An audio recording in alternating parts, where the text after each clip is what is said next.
Evolving Skies is just around the corner with its worldwide release being August 27th, just a couple of weeks or maybe days away at the time you are watching this video. So I thought it'd be a good time to talk about why we may actually see the Art Rayquaza Vmax be the most expensive card in the set, and I'll talk about why it's the most expensive card in its Japanese alternative set being Blue Sky Stream. Yo, what is going on guys? Alien ESP here, back in a video, and as I'd said in the talent found out obviously in today's video we're talking about why the Art Rayquaza Vmax is such a good card with such a high price tag. We're going to go over everything: playability, popularity of the Pokemon itself, how harsh the pull rates are, and more. So without further ado, let's get right into it, baby.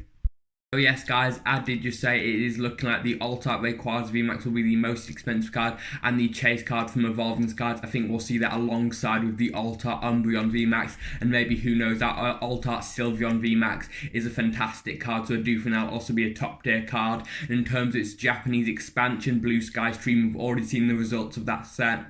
And by far, the most desired card is definitely, without a shadow of a doubt, that Art Rayquaza Vmax. Now, why is this the case? It ticks all the boxes, this card. Let's go over why. First of all, let's go over the popularity of this card to the collectors. One, it is an Art Vmax. Realistically, these have the hardest pull rates in the modern set. You've seen your Battle Styles, you've seen your Chilling Reign, but have you seen the Art Vmaxes from that set? Probably not. They are very difficult to pull. Over on this channel, we've opened plenty packs of both sets. Make sure to check them out if you haven't already. We haven't even pulled one Art, let alone the Art Vmax. They are so rare. Not only that, but Rayquaza is such a popular Pokemon. If you're a recurring viewer on this channel, you will have heard this phrase a lot said by me. I like to brand Rayquaza as the Gen 3 Charizard. Now, what does this mean? I'll quickly explain if you are a newer viewer. So Charizard, the Gen 1, the original Dragon, and then we saw the PSA 10 First Edition Neo Genesis Lugia itself, those high amounts. So I heard some people online start to brand Lugia as the Gen 2 Charizard because of how popular and how expensive its cards are, especially in pristine condition. So I thought if we were going down this path of, oh yeah, that's the most expensive and popular Pokemon from that era, that's that era's Charizard. And if we look at Gen 3, what is the most expensive and popular Pokemon from there? Without a doubt, it is Rayquaza. We see Rayquaza sell for such high amounts in its Rayquaza Gold Sign, its normal cards. I actually do believe Rayquaza's shiny is the shiny that's been printed the most in the TCG, and rightfully so. That black and gold looks fantastic, and its shiny is so great. Man, I wish the alt art was in its shiny form, but hey, if we get another Fate set in the Sword and Shield era, I'm sure Pokemon would be down to print some shiny Rayquaza VMAX, and who knows, maybe some shiny Evolutions VMAXs, because Evolutions also do take some precedent within this set of Evolving Skies. But now let's go over to the playability. Understanding playability when it comes to Pokemon, if you're interested in investing in Pokemon, is something you really need to do. There being another side to it.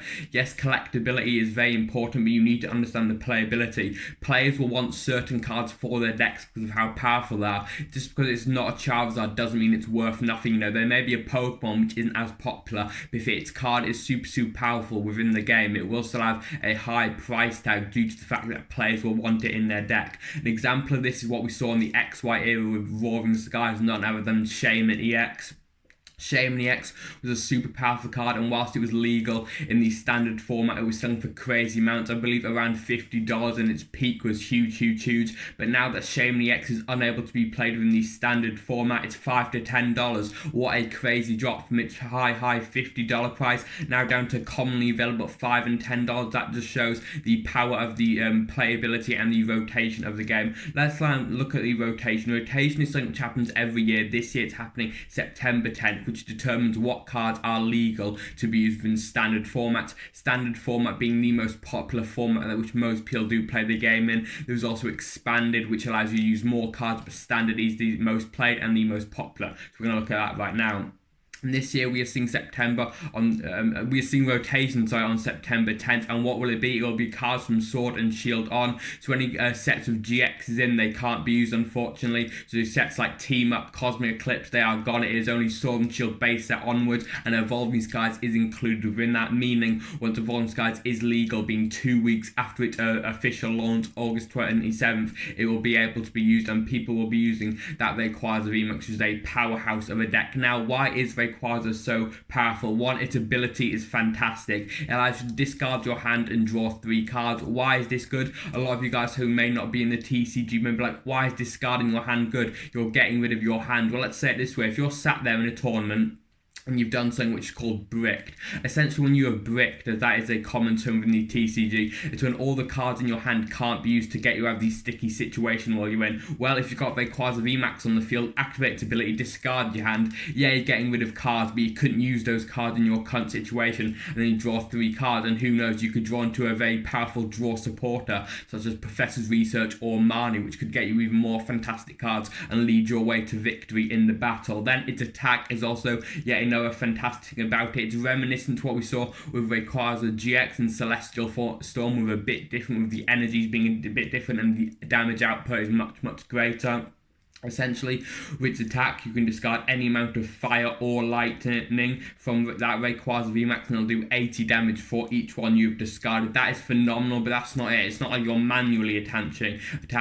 In the set of Evolving Skies, we'll see a card known as Flaffy, and Flaffy's ability is a perfect pair for Rayquaza. Essentially, Flaffy allows you to attach any amount of lightning energy to a benched Pokemon. So you want a Rayquaza Vmax on the bench, use Flaffy's ability and just accelerate to it all day, getting that energy on.